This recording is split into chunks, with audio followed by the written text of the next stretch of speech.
Hey guys, it's me again. Shout out to MJ BizCon, the biggest cannabis conference happening in Las Vegas, December 2nd through the 5th. We're building out our manufacturing and distributing project, creating real opportunities for brands and operators to connect and grow. If you want to get involved, reach out and be a part of it. It's going to be the hot market area. All right, back to the show. We are here in Ohio at a regional conference. I like to refer to as Lenny's conference because I love Lenny. His mom is down in VIP. Did you catch that? Love her. I love mom and pop shows. And Ohio is a great market. The market structure, as we know, supply chain structure right now allows for these conferences to exist. And so we'll see what happens. Things are going to change in this cannabis industry, state by state, country by country, internationally, all kinds of stuff in the next 50 years. We like to stay on top of that, bring you people, connect you with people who can help you navigate those worlds, or who can teach you or share with you, maybe make yourself available. I don't know if you do consulting on this, but he is one of the Ohio experts. I mean, you're like one of the go-to guys that knows more about the Ohio supply chain and market structure than just about anybody in this room. Oh, I try to learn. I prefer to myself as a specialist rather than an expert, subject matter specialist. Subject matter specialist. Introduce yourself to the audience. I'm Tim Johnson, the founder and CEO for Cannabis Safety First. Tim, so what is, I think we caught up with you last year. We were here. How much has Ohio cannabis changed in regards to like the supply chain and the regulatory structures in the last year? Supply chain since last year, of course, we went adult. In 2023, we passed it. In early 2024, we started the actual adult sales. Right. So now we're even up to the pre-roll. As far as the supply chain in Ohio, I don't see a problem with the production of what we have from all consumables to smokable products. It seems to be fine. Seems like everybody's doing well. We do have an issue with, I believe it's 14 standalone processors that we're working on right now, trying to make them vertical so that they have a fully sustainable business model. Okay. Are we allowed to? Well, they have to get their biomass from cultivators. Yeah. And if a cultivator decides, well, we don't want these guys to have biomass products, so they can't make products, that's our competition. It kind of is what it is. And God, this is one of those weird nuanced messes that happens when you have limited licensing and licensing caps, all this kind of stuff. Yes. Just real quickly, briefly overview of the licensing structure in Ohio and where it's at and what's open. The licensing structure in Ohio, we go, with cultivator, processor, down to dispensary. The typical business model to have is vertical integration. Then, of course, we have our testers. They're not allowed to own another license in Ohio. Right. Since they're a tester. As far as, then we have independent dispensaries. Everybody's good with the single independent dispensary because that's where the product goes to get sold. Right. Pricing for renewal has come down. With Jim Knepper from the Division of Cannabis Control taking over here a couple of years ago. He's done a fantastic job, in my opinion, working with the legislators, promulgating, getting new rule packages out there. But what we've also seen is, as you said, Ohio's capped. So there aren't no cultivation, no processing licenses available in Ohio unless you buy them from ones that's existing. Right. We have 99 provisional dispensary licenses. That means they have it. They're building out their facility. They just haven't done it yet. Right. And then I believe we're about 160 to 170 active dispensaries at this point in time. But there's several actual license, believe it or not, license holders, different dispensary or a couple of tier models, vertical models that are for sale. Really? What are those costs? The cheapest one I see, which I'm not real sure, I still don't believe, was about $6 million for a tier 2 with one dispensary, cultivation and processing. I have yet to verify that, but typically, no, you're up into the 20, 30, 40 million dollars. If you get into a full tier 1 in Ohio, you could see 100 million or so. Yeah, but that only comes to like one retail? Yeah. Well, no. You could actually after the passage of 2, I'll take that back. Vertical or the tier 1s can have up to 8 dispensaries now. Okay. And I believe tier 2s can have 5 dispensaries. I believe it is. Okay. So, yeah. If you get a full package, it's different. It drives me nuts. All these, and it's not just in Ohio; it's every state. All these different licensing structures and the way that the government and inadvertently well-intended people are organizing cannabis. It just makes for just nonsense. Just like the one you're talking about with the processing people not having access to biomass. Right. That's just ridiculous. It is, but that's one of the bills I introduced actually every year for the last probably 5 years. Introduced it again this last week, and that is to allow them to have the opportunity to purchase a smaller cultivation facility and one or two dispensaries. Go by the same rules that the people that have them now from the very beginning. We're not trying to shortcut any finances or any licensing or anything like that. But if they can, apply for it and qualify, let's make it a sustainable business model for them. Give everybody a fair playing field. Are you getting pushback from the lobbyists of those who have to keep out those who want to have more? Yeah, definitely. You're talking within the industry. Yeah, yeah. I mean, yeah, the guy Adam, somebody from the MPP, I was reading about this yesterday, said there's a special place in hell for those who would lobby against the freedom of this plant and for people to be able to grow it or expand their enterprises as they would so choose. yeah, very true. As far as pushback, other than external sources of different organizations that are still the stigma of cannabis and so forth, we have a problem in Ohio with internal license holders against license holders. Yeah. Rather than, one big happy family, everybody working together with each other for, the betterment of a full sustainable, industry in Ohio. We do have, and I'll leave the names and stuff out, but we do have a trade association and some members that feel as if they're more important, I believe, than others. And some of the things that they've done at the State House, some of the testimonies they've submitted and so forth, it's a definite move towards trying to monopolize the state of Ohio. Yeah, I don't like to get into it. I don't get into it like lobbying wise or actively politically. But the fact of the matter is, licensing structure, limited licensing caps, these are concepts that, if you take it to its logical extreme, you end up with like 15th century Europe. Yes. Okay. Which is like like Czechoslovakia. I don't even know if Czechoslovakia was around, but there's different kingdoms with a licensing structure, and the king owned all the commodities, all the services, all the goods under the king's license. Right. Okay. It's a very clever idea. Okay. But we're Americans. Exactly. And so this bothers me conceptually from principle level. I'm not going to hide from it. That doesn't mean I'm going to get actively involved and try to tear it down, but I'm just going to educate people. Right. The other thing that drives me nuts is that when you have these licensing structures, if you're about social equity, if you're about helping the poor, the uneducated, those with less, those who can't afford lawyers, those who can't afford lobbyists, those who can barely read a book, let them open up a lemonade stand on the street corner and sell something. You see what I'm saying? And so every time that we make things more complicated and make things more license oriented, we are inadvertently attacking the entrepreneurs, the dreams, and the hopes of the poor. Right. And it's like, does anybody realize this? And all the social equity people are trying to do licensing this, licensing that. This person should get this. Like, why aren't you talking about the fundamental problem?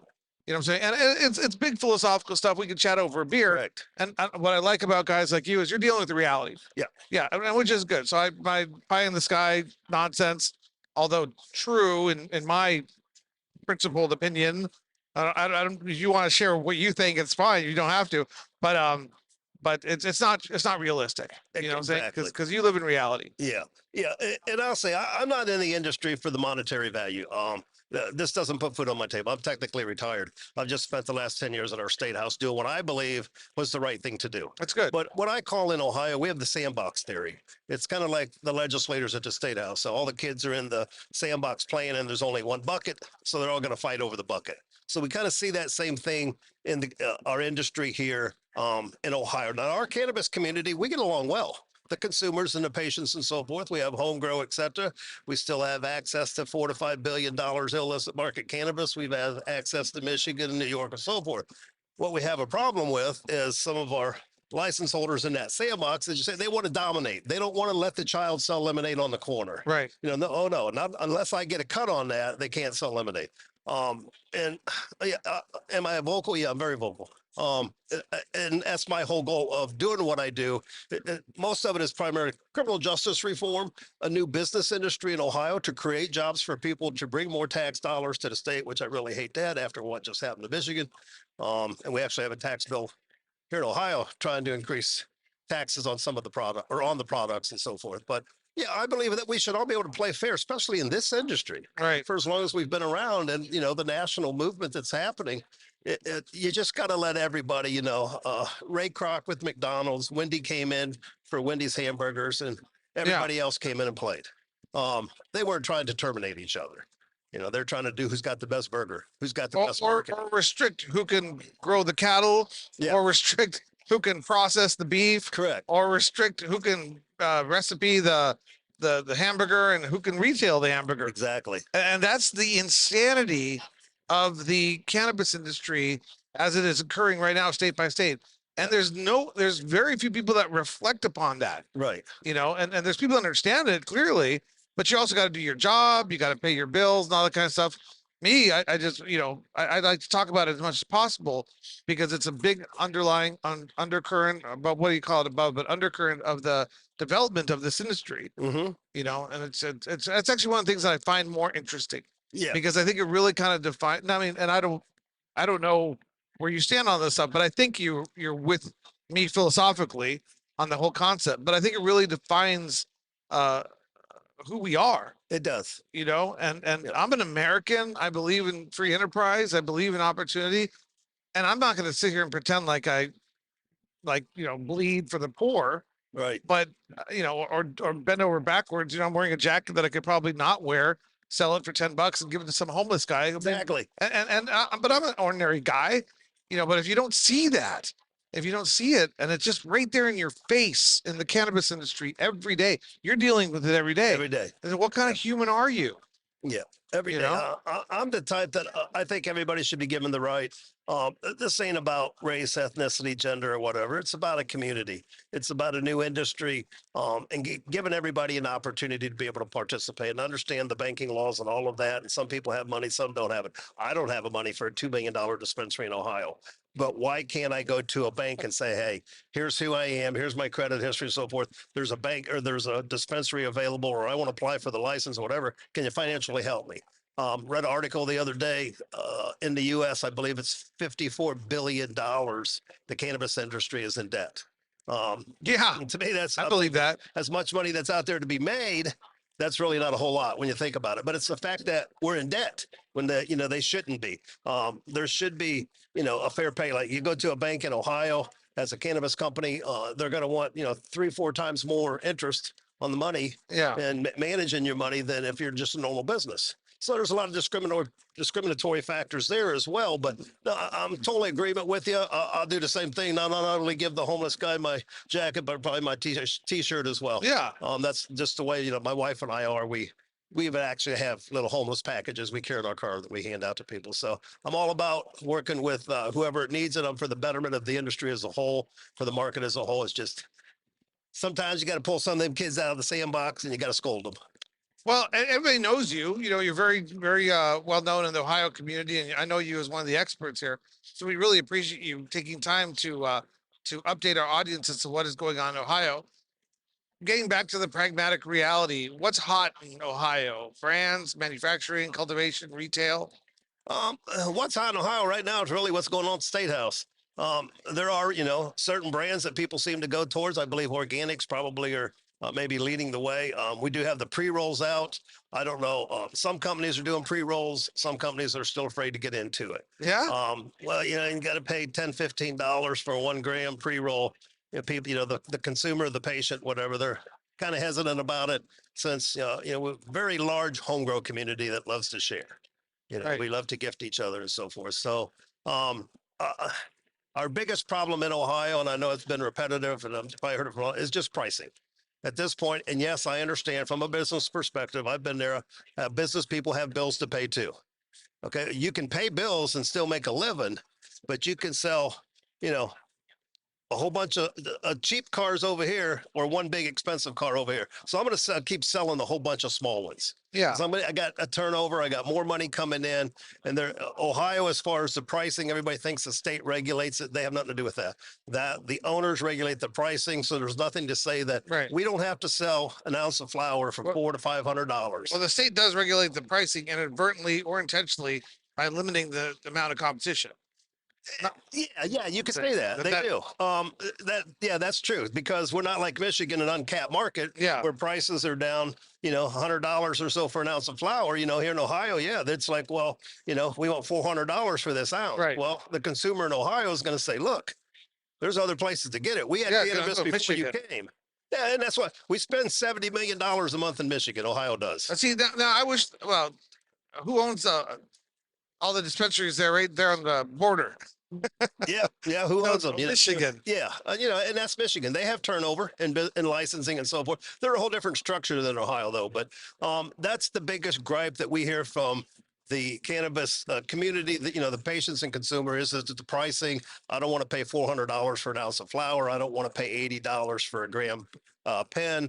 I don't want to pay $60 for some gummies in a package when I can drive north into Michigan or drive over to the Indian Reservation in New York and just buy, take that money over there and, you get tenfold what you would buy here in Ohio. But so I think our license holders, I agree. If it was uncapped, we would probably be different. I'm but pulling something up. Keep going. Sure. Keep going. Yeah, I think they'll eventually start picking up to the fact that the amount of consumers and consumption we have in Ohio, if they come down to the consumer's price, if I go into a store, if I can't afford the prime rib, I'm probably just going to buy the round steak. So I often have more sympathy for carpenters, cobblers, etc., than for the whole stupid, supposedly civilized herd of windbags known as cultivated people. That is something that's Frida Kahlo, right? But that reminds me of all the legislators, all the regulators, and all these people that are out there saying that they have the best solution for what a market structure should look like.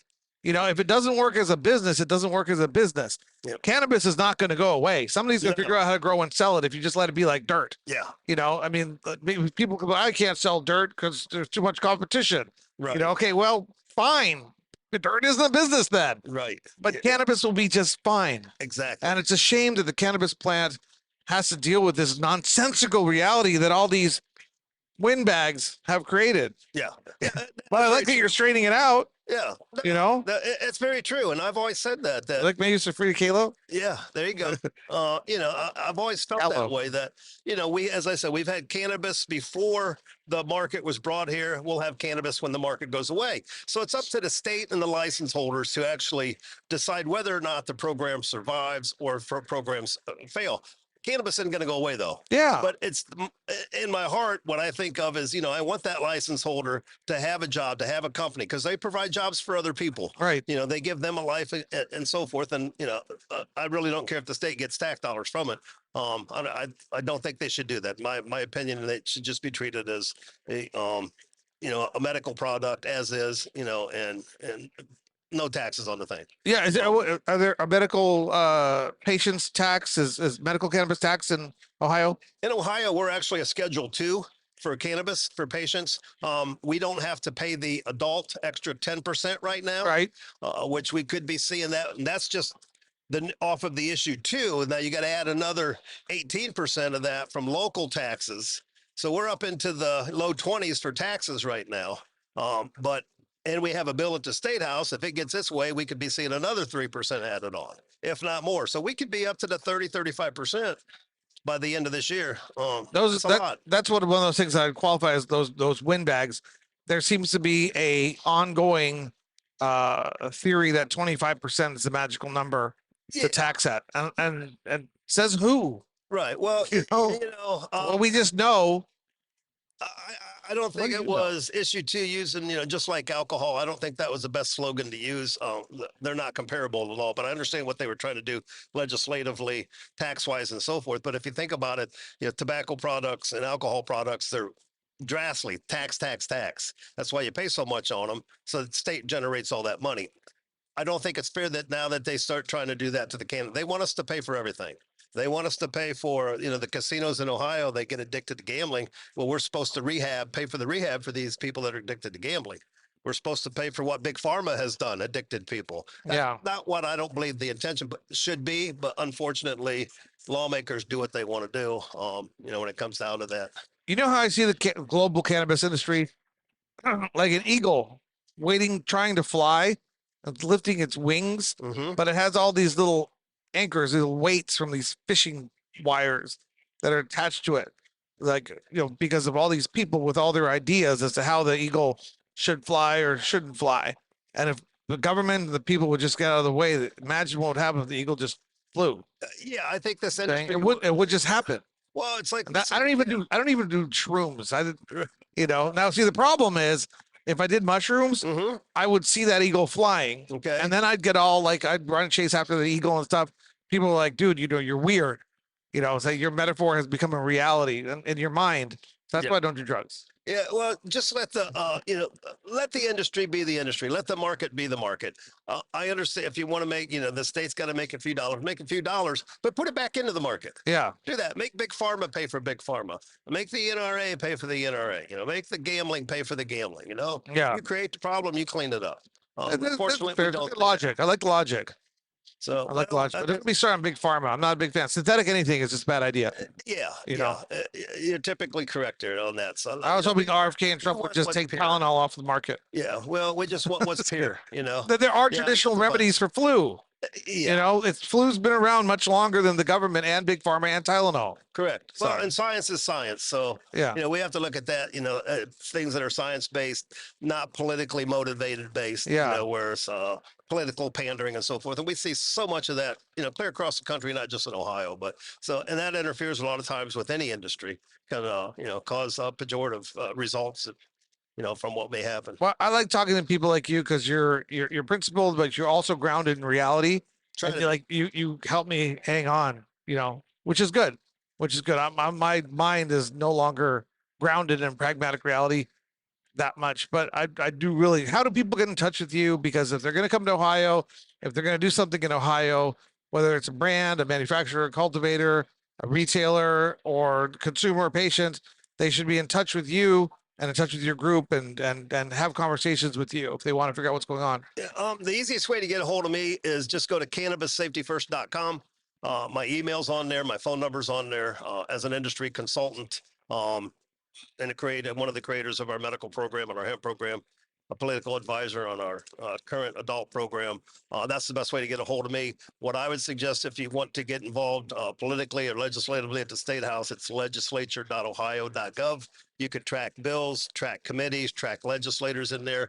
And we currently have 7 bills at the State House that are active. I don't know how many will be addressed this second half of the year. A lot will probably be carried over into the next year, but a lot going on. 2 hemp bills and 5 cannabis bills. So we didn't even talk about the hemp cannabis thing, but I'll let that be a reason why people reach out to you, because that hemp THC marijuana thing is happening at state by state level, and it has its own circuits and dynamics in the state of Ohio. And I'm certain that you know more about it than anybody else out there, right? just throw a quick shout out there. I won't give names or nothing, but a law firm I consult with, we actually just lost a hemp retail case on Monday in court where the individuals that owned it ended up getting 3 years of probation and a felony 5 conviction versus going to prison for 15 years. And this is over a small rural community that the judicial branch in that community were unaware of the 2018, 7 years ago, Farm Bill Act. So they went after him for the hemp. They called it marijuana. And of course, they had some of your favorite things, the mushrooms. Yeah. They weren't real mushrooms. They were gummies with a chemical infused in them. And through the law enforcement testing lab, BCI, they came back and said, well, these are positive for this, and the hemp is positive for cannabis. So here's your 21 felony charges. So to the hemp people out there in Ohio, I know there's like 1,500 retail stores. Just start paying attention to what you're doing. There are chemical structuring. I'm not a scientist, but things that happen after a product sits on a shelf for so long. Right. You purchase it with a good COA, good faith, sits on your shelf for a little bit. Next thing you know, you might be looking at a felony.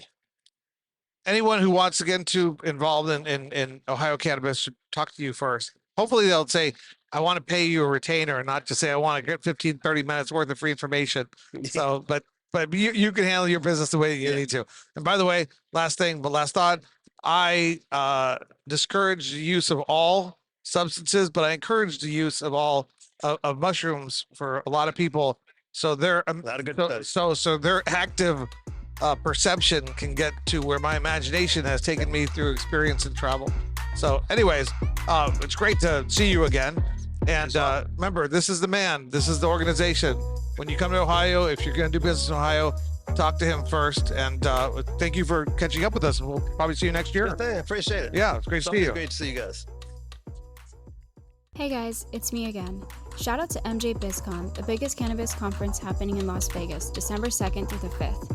We're building out our manufacturing and distributing project, creating real opportunities for brands and operators to connect and grow. If you want to get involved, reach out and be a part of it. It's going to be the hot market area.